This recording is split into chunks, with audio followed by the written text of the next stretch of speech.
Hi everyone, in this video we're looking at spectacles, focusing on Act 3. So Act 3 is known as the Reckoning and the Fire. What happens? Eric returns and confesses. He admits to meeting Eva at the same time as Gerald, forcing his way into her lodgings and getting her pregnant. He also admits to stealing money from his father's office to support her. When Eric learns his mother denied Eva help, he nearly attacks her.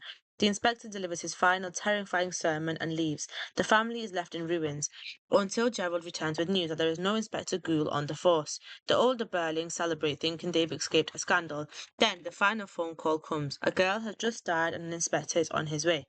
Key characters in this act. Eric Birling represents a reckless soul that can be redeemed.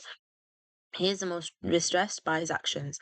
The inspector transforms from a policeman into a secular prophet. Then we have Sheila becomes a moral anchor, refusing to let her parents pretend nothing happened. Then we have the key theme of judgment and the cycle of sin. So Act 3 is about agnosis, which is the moment of realization. For the younger generation, it's a spiritual awakening. For the older generation, it's a narrow escape from a bigger disaster. Quote 1 is the predator's confession, when we have the quote, "I was in that state when a chap easily turns nasty and I threatened to make a row." This is written by Eric. The analysis, the use of the colloquial chap and nasty is Eric trying to downplay his actions. He treats his predatory behaviour as a common phase of youth. Grade 9 link, this exposes the hidden sins of the middle class. Eric's threat is a literal representation of how the powerful, men and wealthy people, use force to exploit the weak, known as women and poor here. Quote 2 is the final sermon, where we have the quote, "One Eva Smith has gone, but there are millions and millions of Eva Smiths and John Smiths still left within us. We are members of one body. We are responsible for each other," which was said by the inspector. The analysis, so the polysyndeton, which is a repetition of and, emphasizes the sheer scale of the working class.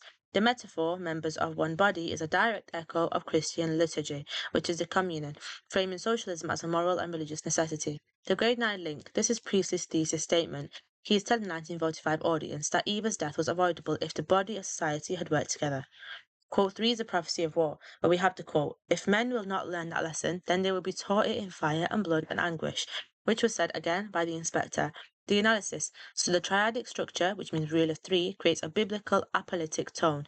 The grade 9 link, to the 1912 Birlings, this is a metaphor. To the 1945 audience, this is a literal description of World War I and II. The lesson they failed to learn in 1912 resulted in the destruction of the old world. Context link is the 1945 general election. So when the inspector leaves, the Birlings argue about whether or not he was real. Priestley's intent, the hoax ending tests the audience. If you're like Arthur, only caring if it's a legal threat, you fail the test. If you're like Sheila, caring because the actions were real, you're ready for the new socialist Britain. This was a call to action for voters in 1945. Revision checklist, so the last look quotes. We have the key quotes here. "You're not the kind of father a chap could go to when he's in trouble," which was Eric's critique of Arthur. "Everything's all right now, Sheila. What about this ring?" was Gerald's terrifying attempt to return to normal.